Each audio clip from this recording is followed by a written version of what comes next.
दोस्तों एक बार फिर से स्वागत है आपका प्रजापति न्यूज में। आफताब पर हमला, कौन लेने आया बदला। दोस्तों जैसे जैसे आफताब और श्रद्धा के केस की परतें उठती जा रही हैं, वैसे वैसे केस और ज्यादा गंभीर होता जा रहा है। और अब जो खुलासा देखने को मिला है उसके बाद तो लोगों का गुस्सा हैरान करने वाला है। पर सवाल ये खड़ा होता है कि लोगों का ये गुस्सा क्यों परवान चढ़ रहा है और केस में ऐसा क्या खुलासा किया गया कि लोग अपना आपा खो बैठे हैं और आफताब को जान से मारने के लिए तैयार हो गए हैं। आज की वीडियो में मैं यानी आपका दोस्त विशाल प्रजापति आपको हर एक बात बताने वाला हूँ। बस मेरे साथ वीडियो के बिल्कुल अंत तक बने रहिए। लेकिन हाँ, वीडियो शुरू करने से पहले एक छोटी सी रिक्वेस्ट है। वीडियो के नीचे रेड कलर का सब्सक्राइब बटन दिख रहा होगा, उस पर क्लिक करके सब्सक्राइब कर लें और साइड में बेल आइकॉन भी दिख रहा होगा, उस पर भी क्लिक कर लें ताकि आपको वीडियो मिले सबसे पहले।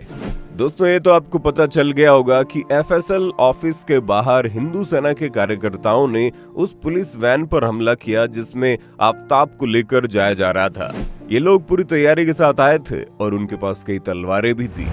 हिंदू सेना के लोगों को दूर करने के लिए पुलिस कर्मियों को अपनी बंदूकें तक निकालनी पड़ गई थी, क्योंकि उनके ऊपर तो खून सवार था। उनका कहना था कि श्रद्धा को इंसाफ तभी मिलेगा जब आफताब के टुकड़े टुकड़े कर दिए जाएंगे, क्योंकि जैसे जैसे केस से जुड़ी जानकारियां सामने आ रही है वैसे वैसे लोग हैरान होते जा रहे हैं। पहले तो लोगों को ये पता चला कि आफताब ने श्रद्धा को मारा है, फिर ये बात पता चली कि श्रद्धा को मारने के बाद आफताब दूसरी लड़कियों को डेट कर रहा था और उन्हें अपने घर भी ले जाता था, और वो भी तब जब श्रद्धा की लाश के टुकड़े उसी के फ्रिज में पड़े थे, जिसे वो एक एक दो दो करके 18 अलग अलग जगह में फेंकता था। ये सारी बातें सामने आने के बाद ही लोगों का दिमाग घूम गया। लेकिन अब जब इस केस की तहकीकात शुरू हुई तो आफताब ने खुद अपना जुर्म कबूला।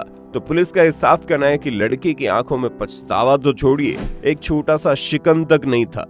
वो बड़े शान से इस बात को कबूल कर रहा है कि उसने श्रद्धा को मारा है और उसके 35 अलग अलग टुकड़े करके फेंक दिया, जो कि सच में हैरान करने वाली बात है। और उससे भी ज्यादा हैरान करने वाली बात तो यह कि इतना बड़ा मर्डर करने के बाद भी आफताब अपनी नॉर्मल जिंदगी जी रहा है। उसके माथे पर हल्का सा शिकन तक नहीं है। जब ये बात लोगों तक पहुंची तो उनका गुस्सा सातवें आसमान पर पहुंच गया। हर कोई आज प्यार मोहब्बत जैसे शब्द से डरने लगा है। सोशल मीडिया के जरिए लोगों से मिलकर डेटिंग करने जैसी चीजों से तो लोग और ज्यादा पीछे भाग रहे हैं। यानी कि सिर्फ इन केस ने लोगों का नजरिया बदल कर रख दिया और उसी का नतीजा है कि लोग दंगे फसाद पर उतर आए हैं। और सवाल ये आता है कि इस तरह से दंगा फसाद करना सही है? क्योंकि हमारे हिसाब से देखा जाए तो हमारा देश लोकतांत्रिक देश है। हमारे देश के कानून और नियम है जहां पर आफताब जैसे मुजरिमों को कड़ी से कड़ी सजा देने के लिए अदालत मौजूद है। ऐसे में कानून को अपने हाथ में लेकर मुजरिम को मौत के घाट उतारना कहीं का भी इंसाफ नहीं है। और खास करके ये कहना कि श्रद्धा को इंसाफ तभी मिलेगा जब आफताब के टुकड़े टुकड़े होंगे, ये सोच पूरी तरह से गलत है। असल में श्रद्धा को न्याय तब मिलेगा जब हमारे देश की अदालतें आफताब को कड़ी से कड़ी सजा सुनाएंगी। हमें ये चीज नहीं भूलनी चाहिए कि भारत वो देश है जहां पर कसाब को भी 26/11 मुंबई हमले का मुख्य आरोपी बनाया, उसे भी हमारे देश में पूरी तरह से सच्चा ट्रायल मिला था। उसके साथ जानवरों जैसा व्यवहार नहीं हुआ था, उसे इंसानियत के दायरे में रखकर ही सजा दी गई थी। ऐसे में हम यूं ही आरोपी को टुकड़े टुकड़े करने की बात नहीं कर सकते। अभी पूरा मामला कोर्ट में चल रहा है जिस पर ठीक तरह से सुनवाई होनी बाकी है। हाँ, ये बात तो पक्की है कि आफताब ने श्रद्धा को मारा है, लेकिन उसने ऐसा असल में क्यों किया और क्या वो इन सारी चीजों की प्लानिंग पहले से ही कर रहा था या ये सब कुछ अचानक से हुआ, उसे पता लगाने के लिए पुलिस दिन रात जद्दोजहद कर रही है। वहीं हमारे देश के लोग इसे धर्म और जाति के साथ जोड़कर देख रहे हैं और खूब पॉलिटिक्स कर रहे हैं, क्योंकि मारने वाला लड़का एक मुसलमान था और मरने वाली लड़की एक हिंदू। जबकि अगर केस को देखा जाए तो ये दोनों एक दूसरे से प्यार करते थे और अपनी रजामंदी के साथ ही दोनों ने एक दूसरे के साथ लिव इन रिलेशन में रहना शुरू किया। यहाँ पर किसी के साथ भी जोर जबरदस्ती नहीं हुई। जब बात शादी की आती थी तो इनके बीच झगड़े होने लगते थे। दोनों एक दूसरे पर विश्वास नहीं करते थे और शक करते थे। इसकी सबसे बड़ी वजह यह थी कि श्रद्धा और आफताब दोनों डेटिंग ऐप के जरिए मिले थे। दोनों में दोस्ती हुई, प्यार तक पहुंच गई और फिर प्यार इतना जहरीला हो गया कि उसने न केवल श्रद्धा को मौत के घाट उतार दिया बल्कि आफताब की भी पूरी जिंदगी बर्बाद कर दी।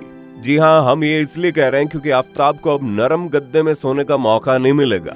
उसकी पूरी जिंदगी जेल की चारदीवारी के अंदर ही बीतेगी और अगर केस और ज्यादा स्ट्रांग बनता है तो आफताब को मौत की सजा हो जाएगी।